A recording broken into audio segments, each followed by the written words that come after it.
Good afternoon. Welcome to Senate Education. This Friday, February 16th, a little after 1.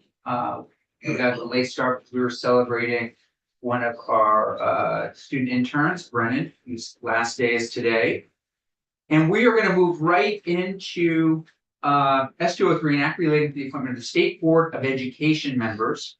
And so we're going to hear from Mr. Bannon, Mr. Nichols, Ms. Siglowski. We're going to then hear from the Chancellor, kind of on a somewhat similar issue, board building, board changing. And we're going to move into libraries, and then hopefully we'll be finished by about 3:15 or so today, maybe 3:30. It'd be nice to have a little early. So with that, Mr. Fannin, S203, and just as a recap, and I'll let Senator Hewitt add if I miss anything. This is largely reworking the State Board of Education. You were here under the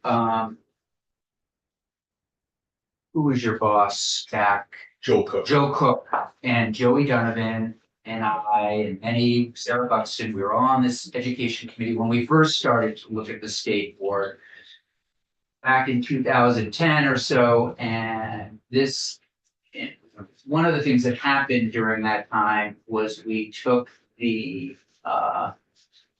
appointment power. We allowed the State Board, what were we doing? We said the State Board used to oversee the commissioner hiring and firing. We said we're going to make this a secretary level position, cabinet level position, and we are going to let the State Board be involved with the hiring process.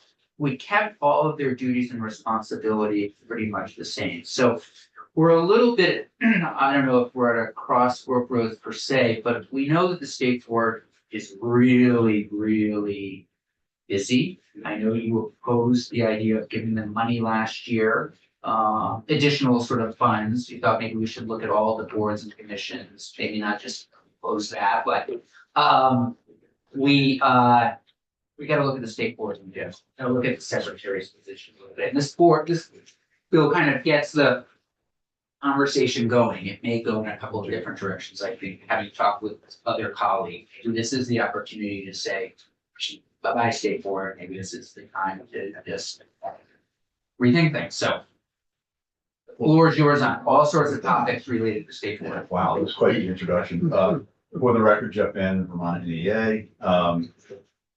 Thank you for the cake. You're It welcome. was spectacular, and congratulations. I wish you all the best of luck. Would you like a piece of cake? Oh, for sure. I recommend it, but It is great. very good. So the bill, introduction you just gave, Senator, is not contained in this bill. That's Right. 3. I want you to think broadly. Right, no. Yeah. You came at it a little bit, and that's actually not a bad way to go. I don't have written comments on this particular bill. I'll just say, in short, we support the bill. Yeah. So I'm going to be clear on that. But you do ask some fundamental questions about what should be the purview of the State Board. Yeah. They have a lot of work on their hands right now, and maybe in the adage, many hands make light work, that might be facilitated by this board, because this does increase the size of the board, gives hopefully some representation from those who are in the public school system or in the school system generally, a voice at the State Board of Education, which I think is important and perhaps lacking of late. So it's a good bill. I like how the transition language works. I like the appointment by the House and the Senate, and also keeping the governor's hand in the appointments. And I do like the student members of the board. Yeah. I think it's a healthy dose. But to that point, we've had student members on the board, great. But now this bill would have teachers that I'm particularly concerned about, but principals who serve a different role, superintendents, and that makes a lot of sense, I think. Any danger? I mean, one of the things is time for all these folks. It does take up, the board takes up a lot of time. Yes. So I don't know that personally. I've heard that it does. have you ever looked at their schedule? I've not. You've never watched their meeting? Yes, I have. Okay, all right. I mean, they have Yeah. a pretty busy. I'm not arguing the point, I just don't know Yeah. personally. I've not been on the State Board of Education ever, so I don't, Well, you're pretend. not on this committee either, you know? Well, that's fair, that's fair. So I don't know specifically what, the workload is, but I have heard that Yeah. it's not insignificant. And again, many hands make light work. Yeah. So might this be a way to address that too? Yeah. You have more subcommittees perhaps that could, specific issues that take a little longer. Yeah, Commissioner Sheen, please. Thank you. So to that same point, one of my questions regarding time on this committee, or this board, I should say. I'm wondering if, I'd like to see people from public schools on the board. But, considering the time constraints that teachers have, that special education providers have, and there's also a requirement that a parent be on the board as well. And for that particular point, I think there should be some more, just refining the definition of it, to, who exactly. But, for the teachers and the special education providers, is there, or I guess, can you provide a bit more information as to whether or not you think it might be feasible to make it a requirement that a teacher is on the board? I'd love to see it, but I worry that, you make the change, and I do support the change. And there's no teacher who comes forward and says, yeah, I have so much time and I'd love to be on this board. What would happen if we can't find a teacher to fill that? And so do you have any more thoughts on? Sure. Yeah, would you mind if I made a clarifying comment? No, not at all. If you look at the language of the bill, it does say, of which expertise or experience as. So there's nothing, Retired teachers? well, yeah, there's nothing here that says that these folks have to be currently employed in their position. It just says expertise or experience. So I just wanted to point that out. That's pretty broad. It doesn't, there's no requirement that they keep working. So you're tired. like Yeah, you're they could saying. be retired. right. Yeah. So to answer your question, I think that it's valid. My organization, about 13,000 members, we have people who are interested in curriculum matters, political matters. We got a cross section of folks who have varying interests, and there are some who would be interested in this. Of the 13,000 or so members, for example, we're not named in here, so I'm not suggesting that be the case, but I think that's the same. The same could be said for all of the boards in Vermont. We are very much in Vermont reliant upon volunteer board members for a host of things in this state. And that's good, and it's challenging at the same time. So I think your argument is not invalid. I think we've just as a state, we've come to a place where we do rely on volunteer board members for a host of things. And I think what you're suggesting perhaps is, do we want to professionalize the board? And I think the answer is no. I don't, that's not, I'm trying to read into your question, would that help? And I don't know that it would.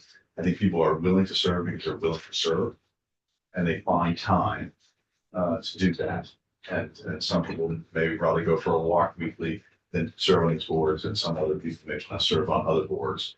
But there's a group of people in the state of Vermont, I'm sure, who would be willing to step forward and who are a teacher, a special educator, principal, superintendent of sorts, and would be willing to serve. Thank you. You identify a problem right now with the makeup of the state board. I think what we, my members, are concerned about their focus being in places that don't necessarily directly affect them. Don't affect your members. Correct. And their students in the classroom.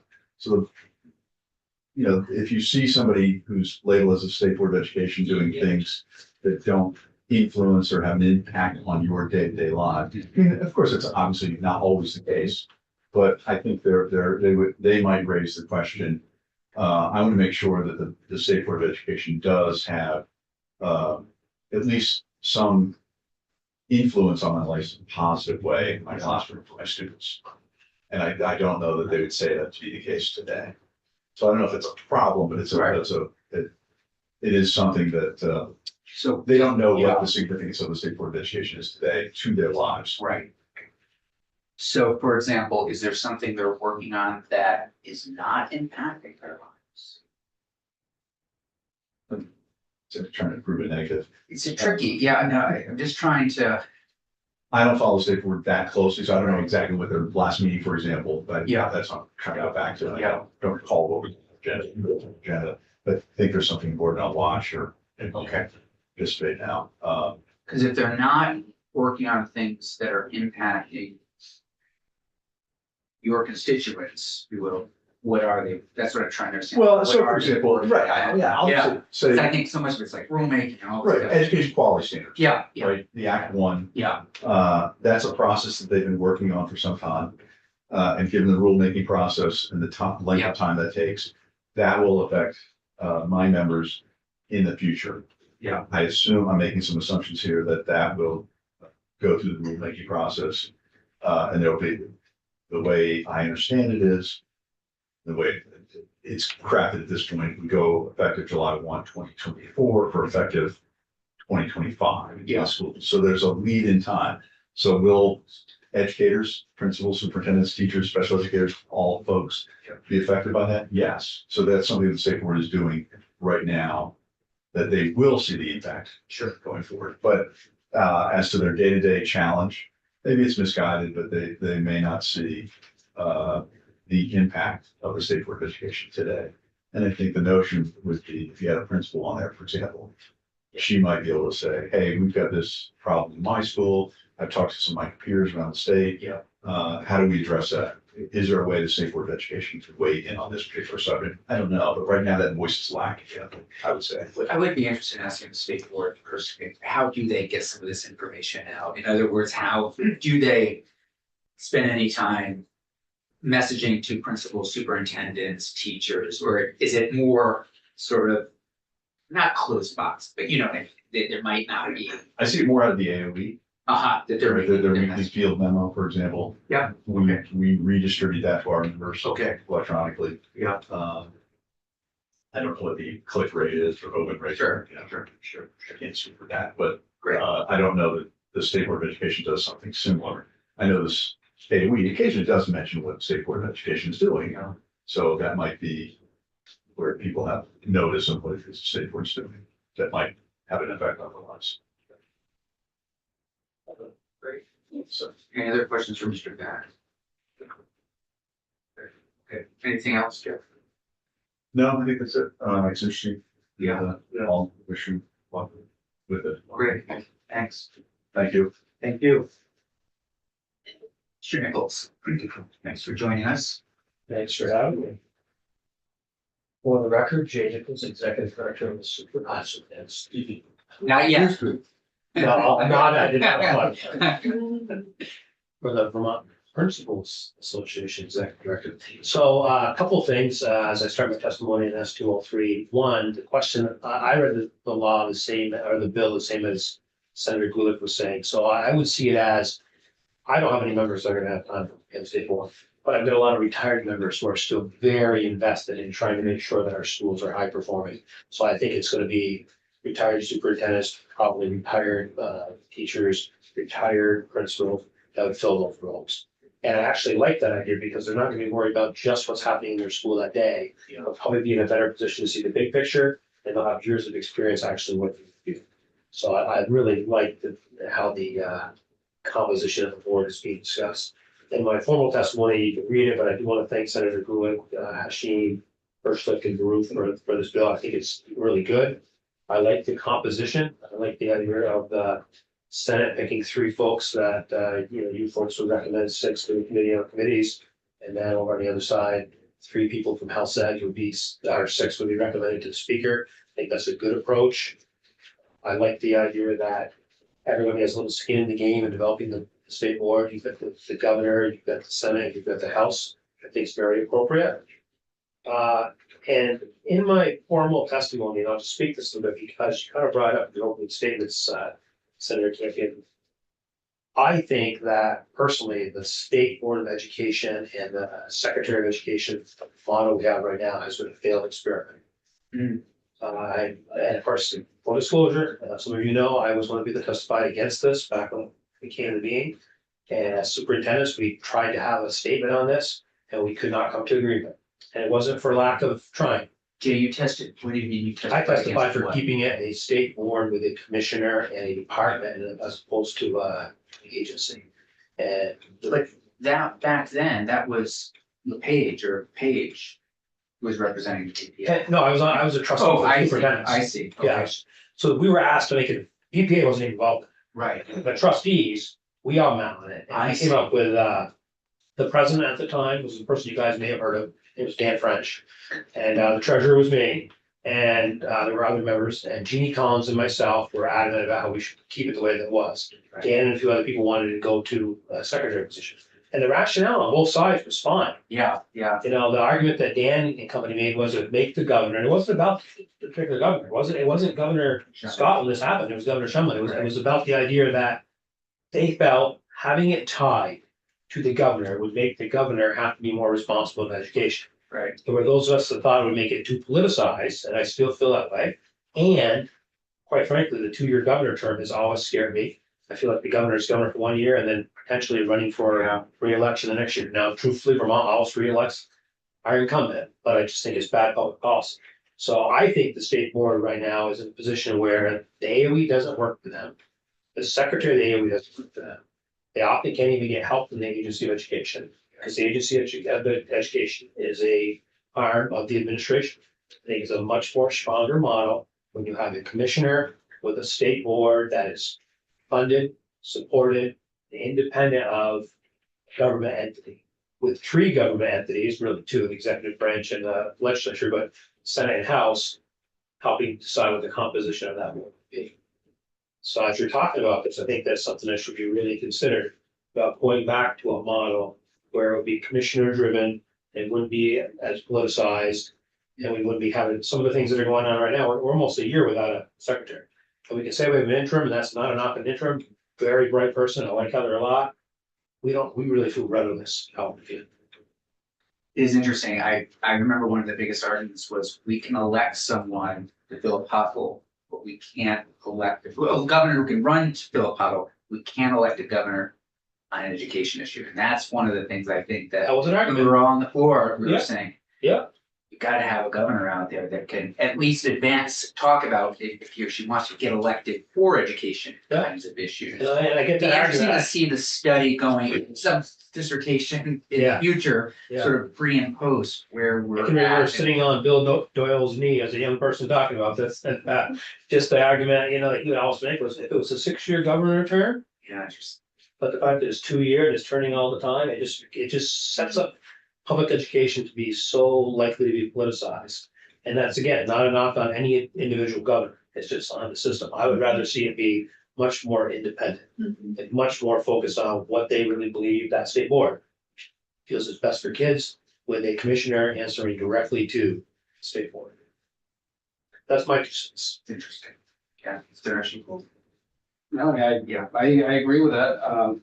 You know, Bill does have my name on it too, but it's. I mentioned that. Yeah, thank you. No, I think it's, I agree with all these points that have been raised and, you know, everything we do in this building is politicized. Yeah, to some extent. education is politicized, sure. Sure.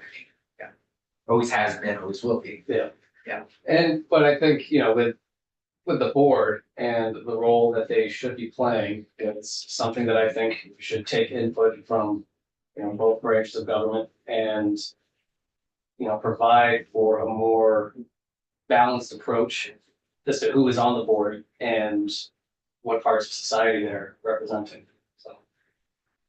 Great. Anybody else? on this issue? I do agree with the comment about the term of the guy. That's a total different That's right. It's kind of conversation. like being a senator on the education committee. All the time you figure out what's going on and see Right, later. you're booted Maybe. off. Yeah, thanks. And I thought, did we not look at the term of governor? Did we not? We used to that? do it all the time in the survey at town meeting, that Yeah, but I- survey. Yeah, But isn't it a constitutional amendment issue? right, and I just have And this it- recollection. of I remember having talking this about it. I don't conversation remember on the anything floor. happening. Maybe, yeah. I'll take care of that. Would you please? Yeah, well, I think we might be the only state left that's 2 years. Yeah. Might be one other, but we're close to it. And then think about that in terms of Right now. organizational leadership. And the same thing holds true for the commissioner. You want somebody that's focused on education, working under the state board, not working at the whim of an individual governor. That could change just like that. But keep in mind, go back and look at the tenures of our secretaries and commissioners. Just because you have a state board report doesn't mean they can't get rid of somebody after 2 years or one, True. all those kinds of That's true. things. That's true. So it's interesting, it's complicated. Yeah, we should have said. Yeah. Any other? And I do think, and I think you'll agree with this too, the Senate, the upper chamber of the legislature should have a 6-year term. We've been told by the Speaker of the House that there's no upper chamber, that there's 2 equal chambers, just for the record. no, that's. Okay, Thank you. thank you very much. Thanks. Ms. Siglowski.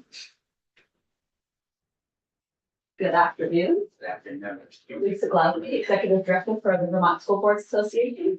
I submitted written testimony to you and I won't go through that word by word, but the essence of it is that we feel that S-203 is the more inclusive and equitable approach to the appointment process. It does maintain executive influence in the process, but also provides the opportunity for the Senate Committee on Committees and the Speaker of the House with the responsibility to appoint a certain number of members. We think it is in the best interest of state of Vermont education to have a diverse and inclusive representation the State Board of Education. And wanted to also point out that we recognize that this state board and the agency play a vital role in our education system. And we have a resolution to that effect. I'm not gonna, again, read it to you, but it is in my written testimony. And part of that resolution says that in order to accomplish these goals, the Agency of Education must be properly staffed and resourced. VSBA desires to be a strong partner with the State Board of Education in overseeing Vermont's education system. VSBA believes that the state board should include an active school board member, an administrator, and a teacher. The governor should consult with the VSBA in the selection of the school board member.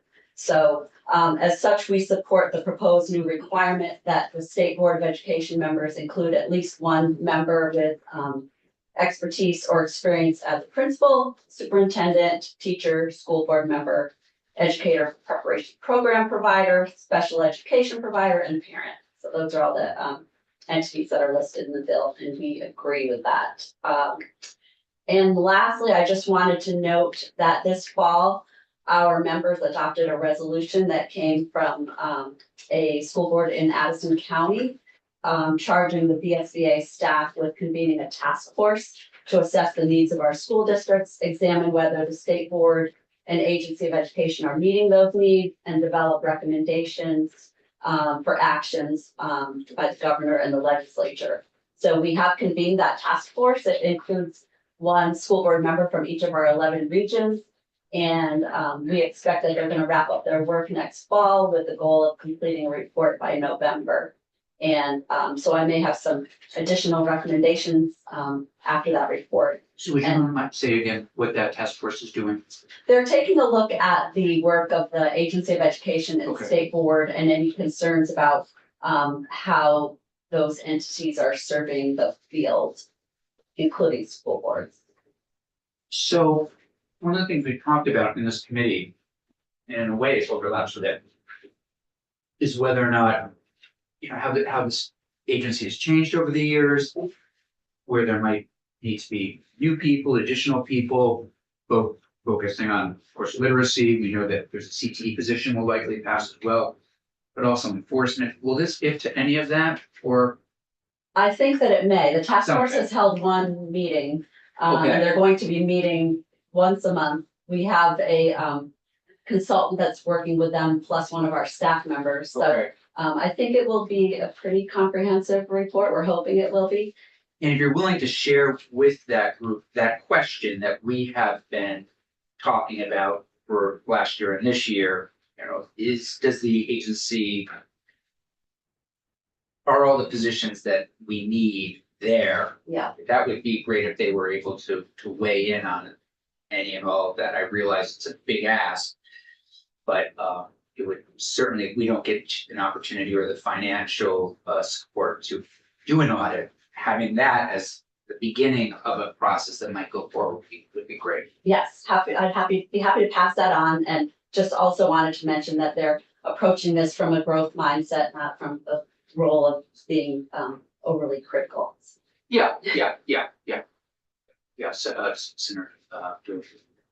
Thank you. Are you suggesting, a change in the bill?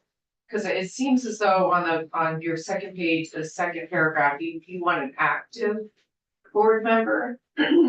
Well, that is the resolution. That resolution is quite old. Oh, this is So, referring to yeah, this. Okay, yeah, sorry about that. Okay, So we're, so you're okay with, yes, we're okay with the language of the bill, yeah. thank you. yeah, Senator Sheen. Thank you for your testimony. It's just a general comment for the committee. This is something I really support this bill, and I hope it's something we move, that we're able to move forward. And, in looking at it, I do want to stay true to what my beliefs are, which is that, there needs to be a balance on it. And that we do have, for better or worse, depending on what your views are, we have a unique ecosystem between public and private schools. And as I'm reading the makeup, I do see, in my opinion, a pretty, a substantial number of folks who would have originated from the public sector or public school sector. And I think that's great. But I'm not seeing that there is at least one spot that does represent approved independent schools. And I do think that there should be at least one, because again, regardless of what your thoughts are on approved independent schools, there is a relationship between our public schools and approved independent schools. And to stay true to that balance that represents the diversity in this ecosystem, I think there should be one position. No, you're not. Listen, we're getting to. No, you're not. He has to be considered. Senator Julie, please. Well, so there's nothing explicit here about these being public school people. So I don't know where you're seeing that. So it's just expertise as a principal, a superintendent, a teacher, a school board member, educator prep program. There's no, it's not explicit that it's a public school or an independent private school. Or independent, what's it called? Sorry, independent. Approved independent. Approved, thank you. So I don't know, I mean, they could be from anywhere. And they Would you? absolutely could be. Under the current system, if you have a governor, I'm not referring to our current one, but any governor who could say, we're going to load this up with principal who was from an approved independent school, a teacher from an approved independent school, and a special education provider from an approved independent school. So I guess to that point, maybe there needs to be more, it needs to be more explicit in general as to who is representing public schools and who is representing approved independent schools. I'm just, throwing it out there. We do have this hybrid system.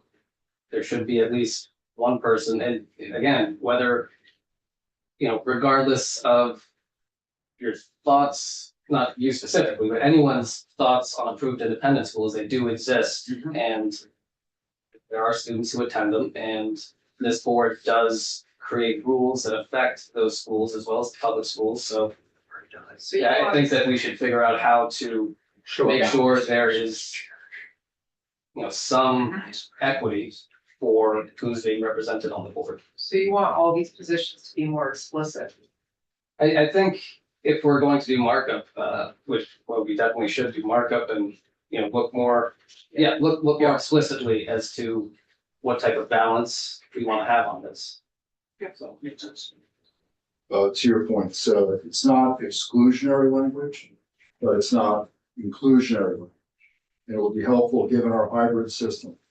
I'm sure that at least one seat represent this unique hybrid system that we represent. So that's my. I mean, it's interesting, right now, correct me if I'm wrong, on the board, there are two current school board members and two former principals, is that accurate? On the I current board, Believe there are any current school board members on state board right now.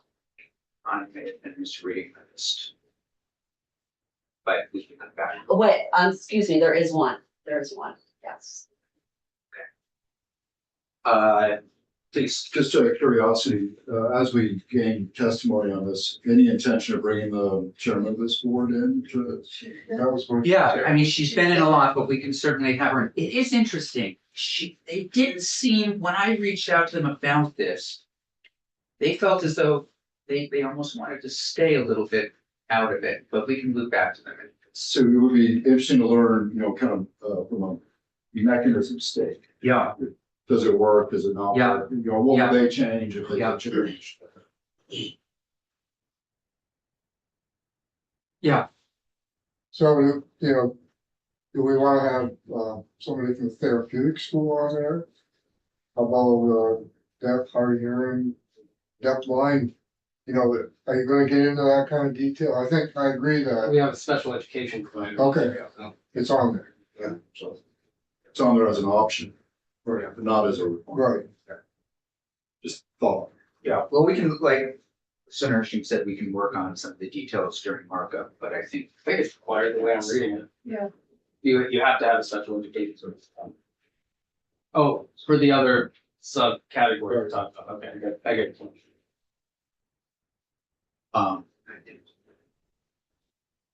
I think the current chair is a school board member also. Correct. Yes, so. You're right. I'm sorry, there are two. Yeah. Yes, yes. Anything else on this? Helpful. Please. Possibly, just again, find balance in Yeah, this conversation. Invite one of the governor's staff to come in and talk about their perspective on shifting from a governor's Yeah. appointed system to again, a hybrid. Might learn some lessons there or Yeah. may not.